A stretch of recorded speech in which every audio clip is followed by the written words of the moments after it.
تازہ ہوگا.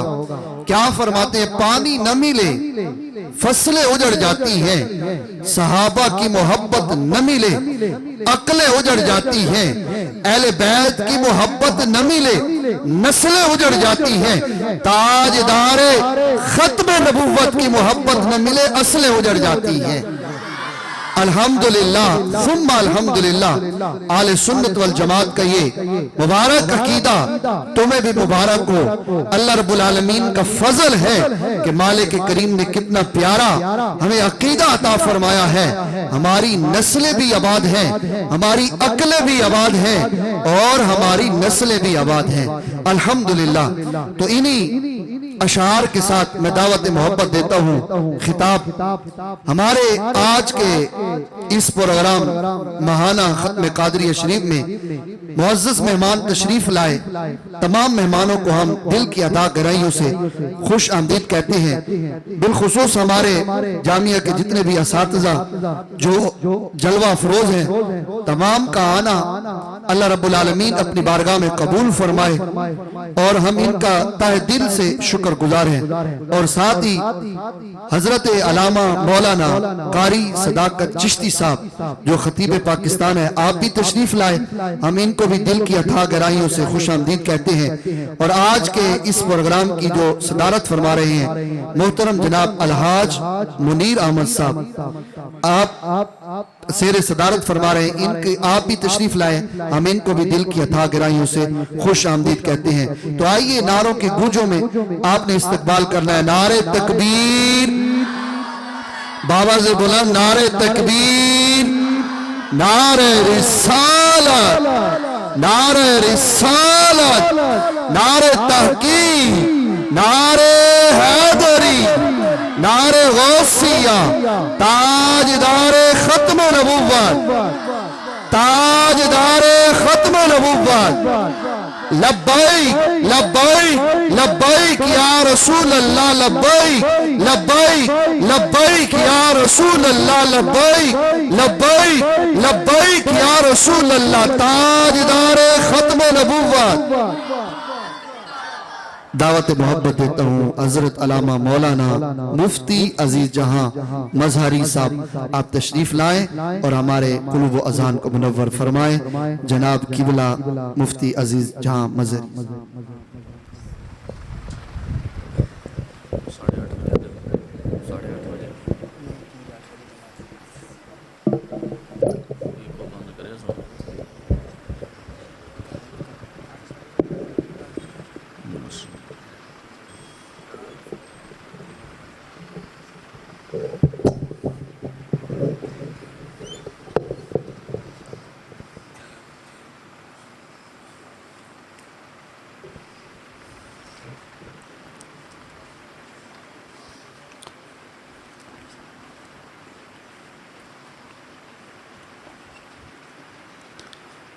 بسم اللہ الرحمن الرحیم.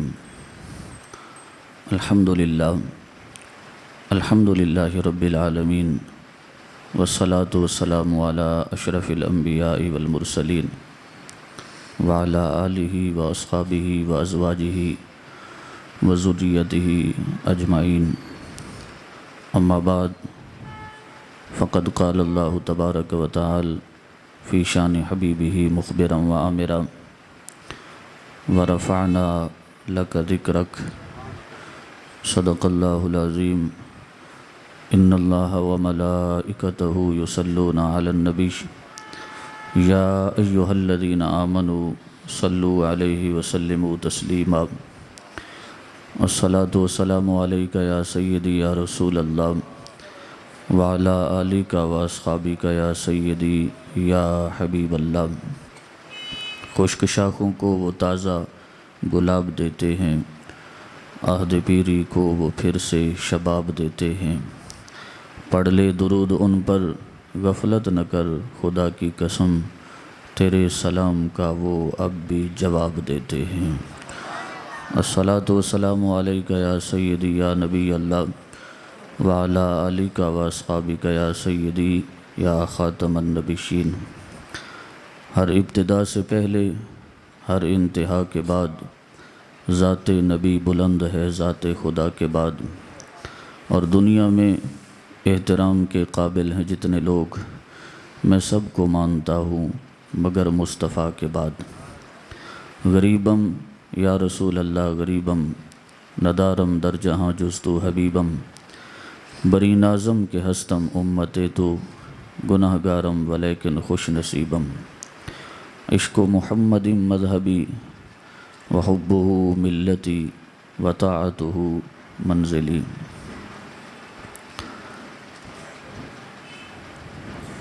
زینت مسند صدارت جگر گوشہ شہید اہل سنت صاحبزادہ ضیاء المصطفیٰ نوری اطال اللہ عمرہ، چیئرمین جامعہ قادریہ رضویہ، رونق محفل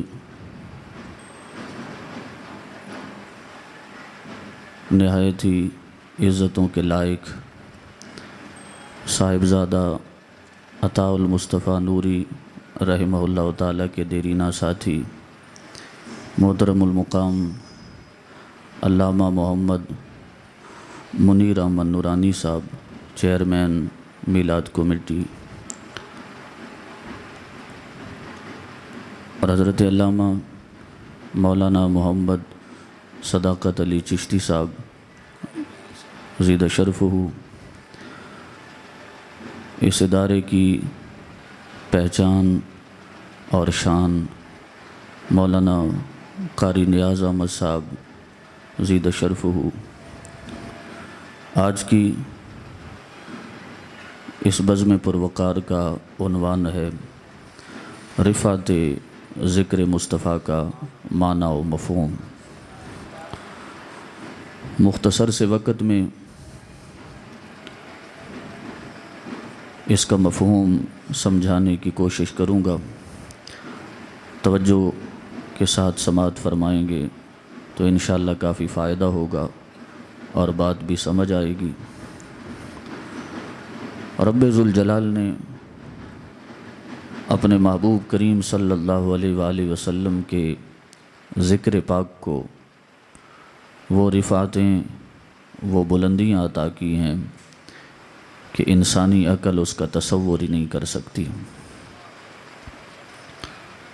جب فرمایا کہ وَرَفَعْنَا لَكَ ذِكْرَكَ، اے محبوب ہم نے آپ کے لیے آپ کے ذکر کو بلند کر دیا ہے،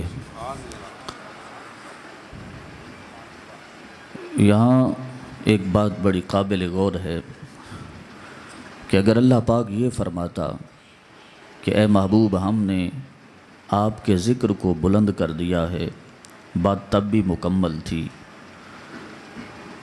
بات تب بھی سمجھ آ رہی تھی، لیکن اللہ پاک نے فرمایا اے محبوب ہم نے آپ کے لیے آپ کے ذکر کو بلند کر دیا ہے۔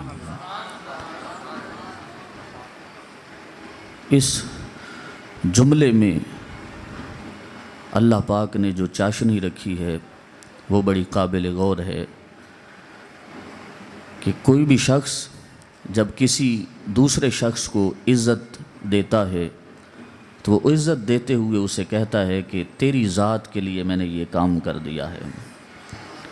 تو اللہ پاک نے اپنے محبوب کی عزت اور وقار کو مد نظر رکھتے ہوئے اپنے محبوب کریم صلی اللہ علیہ وسلم کی عزت افزائی کرتے ہوئے فرمایا اے محبوب اگر ہم یہ فرما دیتے کہ اے محبوب ہم نے آپ کے ذکر کو بلند کر دیا، بات تو تب ہی لوگوں کے ذہنوں میں سمجھ آ جاتی، لیکن ہم آپ کی عزت افزائی کی خاطر یہ فرما رہے ہیں کہ اے محبوب آپ کی ذات کے لیے ہم نے آپ کے ذکر کو بلندیاں عطا کر دی ہیں۔ سو جب اللہ پاک نے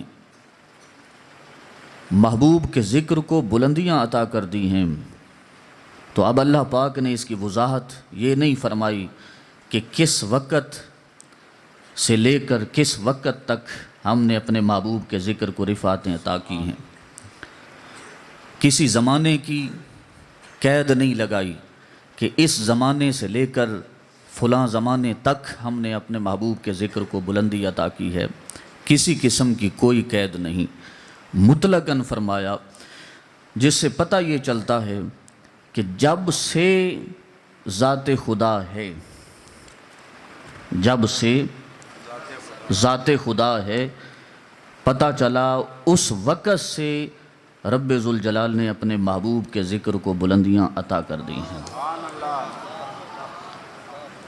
یہ جو مسجد مسجد میں، گلی گلی میں، گھر گھر میں، بستی بستی، نگر نگر میں حضور کی ذکر اور حضور کے ذکر کی محافل ہو رہی ہیں، یہ نہیں ہے کہ ان لوگوں کے ذریعے اللہ پاک اپنے محبوب کے ذکر کو رفعتیں اور بلندیاں عطا کر رہا ہے، بلکہ اللہ پاک نے ازل سے جو اپنے محبوب کے ذکر کو بلند کر دیا تھا، بلند کر دیا ہے، ازل سے جو اللہ پاک نے اپنے محبوب کے ذکر کو رفعتیں عطا کر دی ہیں، یہ دنیا میں اللہ پاک ان لوگوں سے، اپنی مخلوق سے اس کا اظہار کروا رہا ہے۔ سو آج لوگ اور ساری مخلوق جو حضور مصطفیٰ جان رحمت صلی اللہ علیہ وسلم کا ذکر خیر کر رہی ہے، حضور کا ذکر ہو رہا ہے، تو اللہ پاک نے اسے بلندیاں، ایسی بلندیاں عطا کی کہ قیامت تک رب ذوالجلال لوگوں کی زبانوں سے اس کا اظہار کرواتا رہے گا۔ اب دوسری بات جو کہ قابل غور ہے وہ یہ ہے کہ اللہ پاک نے جو فرمایا ہے محبوب ہم نے آپ کے ذکر کو آپ کے لیے، آپ کی ذات کے لیے بلند کر دیا ہے، تو اس کا مطلب کیا ہے، کیسے بلند کیا ہے؟ تو اگر اس طرف ہم جائیں اس کو سمجھنے کے لیے، تو رفعت ذکر مصطفیٰ کی متعدد صورتیں ملتی ہیں۔ میں صرف ایک دو صورتیں آپ کے سامنے رکھوں گا بات کو سمجھانے کے لیے۔ پہلی صورت تو یہ ہے کہ اللہ پاک نے اپنے محبوب کی ذات کو ہی اپنا ذکر بنا دیا ہے۔ اللہ پاک نے اپنے محبوب کی ذات کو ہی، اپنے محبوب کے ذکر کو ہی اپنا ذکر بنا دیا ہے۔ اس طرح اپنے محبوب کے ذکر کو اپنا ذکر بنا کر، اپنے محبوب کی ذات کو اپنا ذکر بنا کر رب ذوالجلال نے اپنے محبوب کے ذکر کو رفعتیں اور بلندیاں عطا کر دی ہیں۔ یہ میں بات اپنی طرف سے نہیں کر رہا، بلکہ نسیم الریاض کے اندر علامہ خفاجی رحمہ اللہ تعالیٰ نے جو ورفعنا لک ذکر کی تفسیر لکھی ہے، اس کی تفسیر کرتے ہوئے آپ فرماتے ہیں اللہ پاک جو فرما رہا ہے کہ اے محبوب ہم نے آپ کی خاطر آپ کے ذکر کو بلند کر دیا ہے، اس کا مطلب یہ ہے، رب فرمانا یہ چاہتا ہے جعلتک ذکرا من ذکری فمن ذکرک فقد ذکرنی، اے محبوب ہم نے آپ کے ذکر کو اتنا بلند کر دیا ہے کہ جعلتک ذکرا من ذکری، اے محبوب آپ میرے ذکر میں سے ایک ذکر ہو۔ جعلتک ذکرا من ذکری، اے محبوب آپ کی ذات میرے ذکر میں سے ایک ذکر ہے۔ فمن ذکرک فقد ذکرنی، اے محبوب جو آپ کا ذکر کرے گا وہ یوں سمجھے کہ اس نے میرا ذکر کیا ہے۔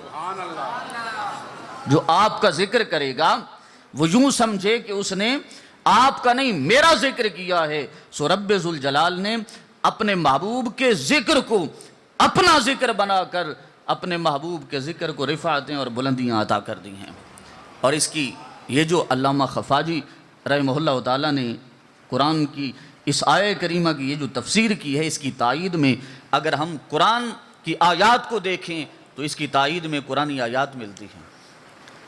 آپ بیت رضوان کو دیکھ لیں، بیت رضوان ہو رہی ہے، میں اس کی تفصیل میں نہیں جاتا، 1400 یا 1500 صحابہ کرام علیہم الرضوان ہیں بیت رضوان کرنے والے۔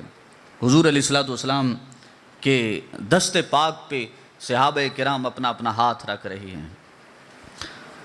جب وہ اپنا ہاتھ رکھتے ہیں تو حضور علیہ الصلوۃ والسلام ان کے ہاتھوں پر اپنا ہاتھ رکھتے ہیں، اپنا دست مبارک رکھتے ہیں۔ یہ بیعت ہو رہی ہے۔ اب اس بیعت اور اس منظر کو دیکھ کر اللہ پاک نے کیا فرمایا؟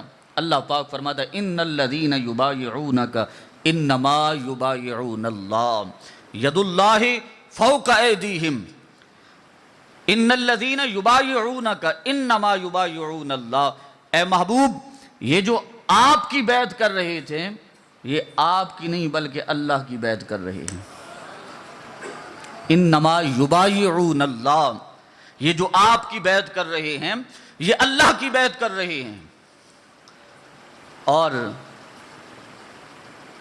ان کے ہاتھوں پر جو آپ اپنا دست مبارک رکھ رہے ہیں یہ آپ کا نہیں بلکہ اللہ کا ہاتھ ہے. ید اللہ فوق ایدیہم اے محبوب ان کے ہاتھوں پر اللہ کا ہاتھ ہے. اب دیکھیں نا بیعت بھی حضور کے ہاتھ پہ ہو رہی ہے اور جب بیعت ہوتی ہے تو حضور مصطفیٰ جان رحمت صلی اللہ علیہ وسلم ان کے ہاتھوں پر اپنا ہاتھ مبارک اپنا دست مبارک رکھتے ہیں. سو نچلا ہاتھ بھی حضور کا ہے اوپر والا ہاتھ بھی حضور کا ہے لیکن اللہ پاک کیا فرماتا ہے اے محبوب آپ کے ہاتھوں پر آپ کے دست پاک پر انہوں نے اپنے ہاتھ رکھے آپ نے ان کی بیعت لی. یہ بیعت آپ نے نہیں لی بلکہ اللہ نے لی ہے. یہ بیعت انہوں نے آپ کی نہیں کی بلکہ اللہ کی ہے. اور اے محبوب ان کے ہاتھوں پر آپ نے اپنا ہاتھ مبارک رکھا ہے. اے محبوب یہ آپ کا نہیں اللہ کا ہاتھ ہے یہ اللہ کا ہاتھ ہے. سو اس آیہ کریمہ میں کیا اللہ پاک نے حضور کی بیعت کو اپنی بیعت نہیں فرمایا؟ فرمایا ہے نا. حضور کی بیعت کو اللہ پاک نے اپنی بیعت فرمایا اور حضور کے دست پاک کو اللہ پاک نے اپنا دست پاک جیسا کہ اس کی شان کے لائق ہے اللہ پاک نے اپنا دست پاک قرار دیا. سو جب حضور کی بیعت اللہ پاک کی بیعت ہو سکتی ہے اور حضور کا ہاتھ مبارک اللہ پاک کا دست قدرت ہو سکتا ہے تو پھر حضور کا ذکر اللہ پاک کا ذکر کیسے نہیں ہو سکتا؟ سو پھر ماننا پڑے گا کہ جب حضور کی بیعت اللہ کی بیعت ہے اور جب حضور کا ہاتھ مبارک دست مبارک اللہ پاک کا دست مبارک ہے تو پھر حضور کا ذکر بھی اللہ پاک کا ذکر ہی ہے. سو اس طرح اللہ پاک نے اپنے محبوب کے ذکر کو اپنا ذکر بنا کے محبوب کے ذکر کو رفعتیں اور بلندیاں عطا کرتی ہیں. آپ دوسری آیہ کریمہ کی طرف چلیں. غزوہ بدر ہے. غزوہ بدر میں حضور مصطفیٰ جان رحمت صلی اللہ علیہ وسلم ایک مٹھی مٹی کی اٹھاتے ہیں اور اٹھا کے مشرکین کی طرف پھینک دیتے ہیں. جمہور مفسرین کا اس بات پہ اجماع ہے کہ غزوہ بدر میں جو مسلمانوں کو فتح ہوئی ہے وہ اسی مٹھی بھر مٹی کے سبب ہوئی ہے کہ جب حضور نے مٹھی بھر مٹی ان کی طرف پھینکی اور فرمایا شاہت الوجوہ تمہارے چہرے بگڑ جائیں. سو اس مٹھی بھر مٹی کی وجہ سے مشرکین کو شکست ہو گئی اور مسلمانوں کو اللہ پاک نے فتح عطا کر دی. یہ جو حضور نے مٹھی بھر مٹی ان کی طرف پھینکی ہے آؤ قرآن میں اس کو پڑھیں تو اللہ پاک فرماتا ہے وما رمیت اذ رمیت ولکن اللہ رما. وما رمیت اذ رمیت اے محبوب آپ نے وہ مٹی نہیں پھینکی جس وقت آپ نے پھینکی.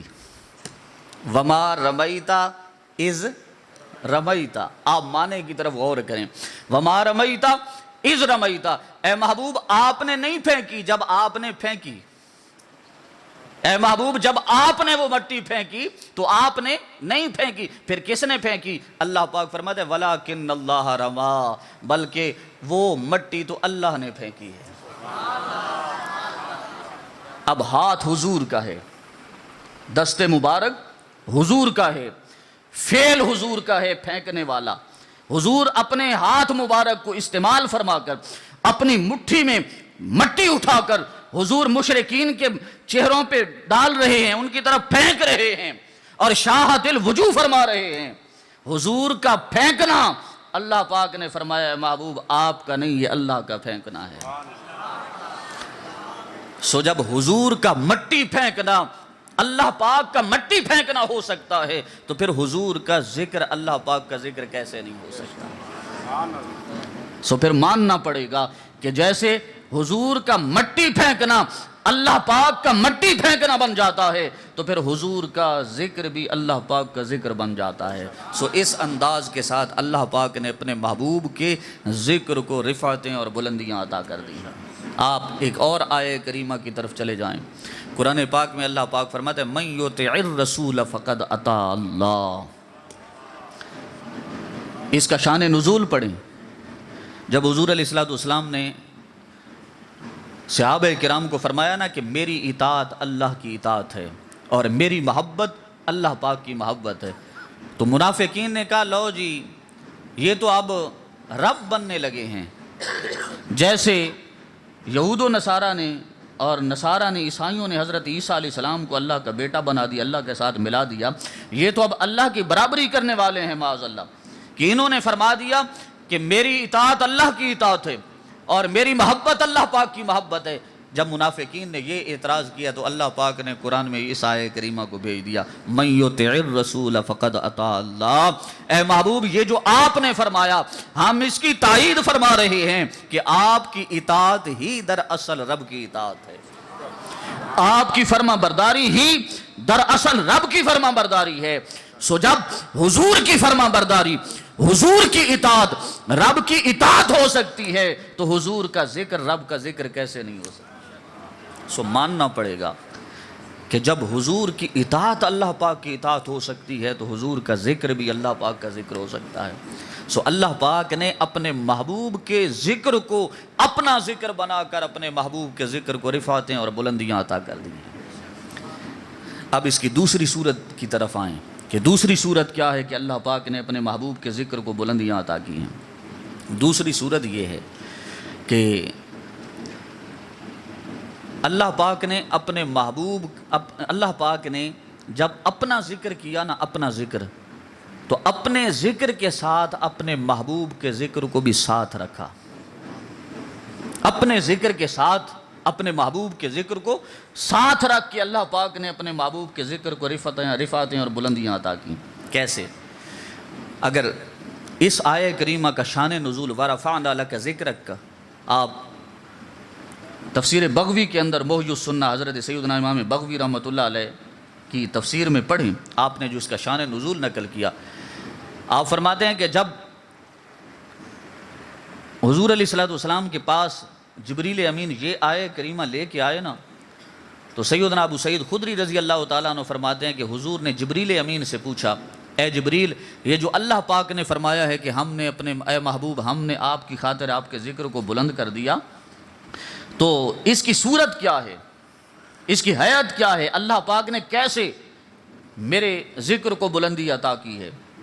تو جبریل امین رب کی بارگاہ میں گئے، رب کی بارگاہ میں جا کے عرض کیا مولا تیرے محبوب پوچھ رہے ہیں کہ ورفعنا لک ذکرک کا مطلب کیا ہے، ورفعنا لک ذکرک کا معنی کیا ہے؟ تو اللہ پاک نے فرمایا اے جبریل امین جا میرے محبوب کی بارگاہ میں جا کے عرض کر دے اذا ذکرت ذکرت معی، اذا ذکرت ذکرت معی، اے محبوب آپ کے بلندی ذکر کا معنی یہ ہے کہ جس وقت بھی میرا ذکر ہوگا اس وقت میرے ذکر کے ساتھ آپ کا ذکر ضرور ہوگا، جب جس جگہ جس وقت میں میرا ذکر ہوگا اے محبوب میرے ذکر کے ساتھ ساتھ آپ کا ذکر ضرور ہوگا۔ اب یہ جو اللہ پاک نے فرمایا اذا ذکرت ذکرت معی، اے محبوب میرے ذکر کے ساتھ ساتھ آپ کا ذکر ہوگا، اب اس بات کو سمجھنا ضروری تھا۔ تو پھر صحابہ کرام علیہم الرضوان تو سمجھا کرتے تھے، اب صحابہ کرام علیہم الرضوان نے جو حضور سے سمجھا وہ آگے اس امت کے لیے بیان کیا۔ حضرت سیدنا عبداللہ بن عباس رضی اللہ تعالیٰ عنہما، یہی امام بغوی نے اس کو نقل کیا کہ حضرت سیدنا عبداللہ بن عباس رضی اللہ تعالیٰ عنہما آپ سے کسی نے پوچھا کہ اللہ پاک نے جو اپنے محبوب کے بارے میں فرمایا کہ اے محبوب ہم نے آپ کے ذکر کو یوں بلندیاں عطا کی ہیں کہ جس وقت میرا ذکر ہوگا میرے ذکر کے ساتھ آپ کا بھی ذکر ہوگا، اس سے مراد کیا ہے؟ بات سمجھ آ رہی ہے نا؟ اس سے مراد کیا ہے؟ تو سیدنا عبداللہ بن عباس فرماتے ہیں کہ اس سے مراد یہ یرید الاذان والاقامت والتشہد والخطبۃ علی المنابر، اس سے مراد یہ ہے کہ یرید الاذان، جب اذان ہوگی تو اذان میں بھی رب کے ذکر کے ساتھ حضور کا ذکر ملا ہوگا، والاقامت، اقامت ہوگی تو اقامت میں بھی رب کے ذکر کے ساتھ حضور کا ذکر ملا ہوگا، والتشہد، تشہد پہ بیٹھ کے جب اشہد اللہ الہ الا اللہ کوئی پڑھے گا، واشہد ان محمدًا عبدہ ورسولہ بھی ضرور پڑھے گا، وہاں تشہد میں بھی رب ذوالجلال نے اپنے محبوب کے ذکر کو اپنے ذکر کے ساتھ ملا دیا ہے۔ اور والخطبۃ علی المنابر، اگر کوئی خطیب منبر پہ بیٹھ کے خطبہ پڑھے گا تو اس کا خطبہ اتنے تک مکمل نہیں ہوگا جتنے تک وہ یہ نہیں کہے گا الحمدللہ رب العالمین۔ جب یہ کہے گا تو ساتھ یہ بھی کہے گا والصلاۃ والسلام علی سید الانبیاء والمرسلین۔ اب نہ حضور کے ذکر کے بغیر اذان مکمل ہے، نہ ہی حضور کے ذکر کے بغیر اقامت مکمل ہے، نہ ہی حضور کے ذکر کے بغیر تشہد نماز مکمل ہے، اور نہ ہی حضور کے ذکر کے بغیر خطبات مکمل ہیں۔ اب تھوڑا سا اور اس کو سمجھنا چاہیں تو حضرت سیدنا حسان بن ثابت رضی اللہ تعالیٰ عنہ، یہ جو حضرت سیدنا عبداللہ بن عباس فرماتے ہیں نا کہ یرید الاذان، اذان میں بھی آپ کا ذکر ہوگا، اس سے مراد تو حضرت سیدنا حسان بن ثابت رضی اللہ تعالیٰ عنہ جب حضور کی نعت پڑھتے ہیں تو شعر پڑھتے ہوئے عرض کرتے ہیں ضم الالہ اسم النبی الی اسمہ اذ قال فی الخمس مؤذن اشہد، ضم الالہ اسم النبی الی اسمہ، یا رسول اللہ، اللہ پاک نے اپنے نام کے ساتھ آپ کے نام کو ایسا ملایا کہ اذ قال فی الخمس مؤذن اشہد، اتنے تک مؤذن کی اذان ہی مکمل نہیں ہوتی 5 وقت کی جتنے تک وہ اللہ پاک کے ذکر کے ساتھ آپ کا ذکر نہیں کر لیتا۔ اب ایک مؤذن ہے، وہ اذان 5 وقت پڑھتا ہے، وہ اگر سارا دن کھڑے ہو کے اشہد اللہ الہ الا اللہ، اشہد اللہ الہ الا اللہ، اشہد اللہ الہ الا اللہ سارا دن لگا رہے، لیکن ساتھ اشہد ان محمد الرسول اللہ نہ کہے، تو کیا اس کی اذان کو آپ مکمل مانیں گے؟ نہیں مانیں گے۔ کیوں؟ اس لیے کہ ذکر خدا تو کیا ہے، ذکر مصطفیٰ نہیں کیا۔ سو اللہ پاک نے اذان میں بھی، حضرت سیدنا حسان بن ثابت کہتے ہیں ضم الالہ اسم النبی الی اسمہ، اے محبوب آپ کے نام کو اللہ پاک نے اپنے نام کے ساتھ ایسا ملایا کہ اذ قال فی الخمس مؤذن اشہد، 5 وقت کی اذانوں کا مؤذن بھی آپ کے ذکر کے بغیر اذان کو مکمل نہیں کر پاتا۔ اور اس سے پہلے حضرت سیدنا، توجہ ذرا میری طرف رکھیں، اس سے پہلے حضرت سیدنا حسان بن ثابت رضی اللہ تعالیٰ عنہ نے جو شعر کہا اس کا مفہوم سمجھیں، وہ بڑا دلچسپ ہے۔ سیدنا حسان بن ثابت رضی اللہ تعالیٰ عنہ فرماتے ہیں الم تر ان اللہ ارسل عبدہ ببرہانہ واللہ اعلی و امجد۔ حضرت سیدنا حسان بن ثابت فرماتے ہیں کیا تم نے یہ نہیں دیکھا کہ اللہ پاک نے اپنے محبوب کو اپنی ذات کی دلیل بنا کے بھیجا ہے؟ الم تر ان اللہ ارسل عبدہ ببرہانہ، کیا تم نے یہ نہیں دیکھا کہ اللہ پاک نے اپنے محبوب کی ذات کو اپنی ذات کی دلیل بنایا؟ کیسے؟ آپ ذرا قرآن پاک میں اس کی تفصیل پڑھیں تو کوہ صفا پر جب سب سے پہلا معجزہ مشرکین مکہ کی طرف سے مانگا گیا تو حضور علیہ الصلوۃ والسلام نے کوئی حصی یا خارجی معجزہ پیش نہیں فرمایا، حالانکہ بعد میں آپ نے پتھروں سے کلمہ پڑھوایا اور زمانے نے انہیں پڑھتے ہوئے دیکھا سنا، بعد میں درختوں کو چلایا اور زمانے نے انہیں چلتے ہوئے دیکھا، بعد میں حضور نے خارجی حصی یا خارجی معجزات پیش فرمائے، لیکن سب سے پہلے کوہ صفا پر جو معجزہ مانگا گیا حضور نے کسی درخت کو نہیں چلایا، حضور نے کسی پتھر سے کلمہ نہیں پڑھوایا، حضور نے کسی کھاری چشمے میں اپنا لعاب مبارک ڈال کے اسے میٹھا نہیں فرمایا، کوئی معجزہ حسی یا خارجی نہیں دکھایا،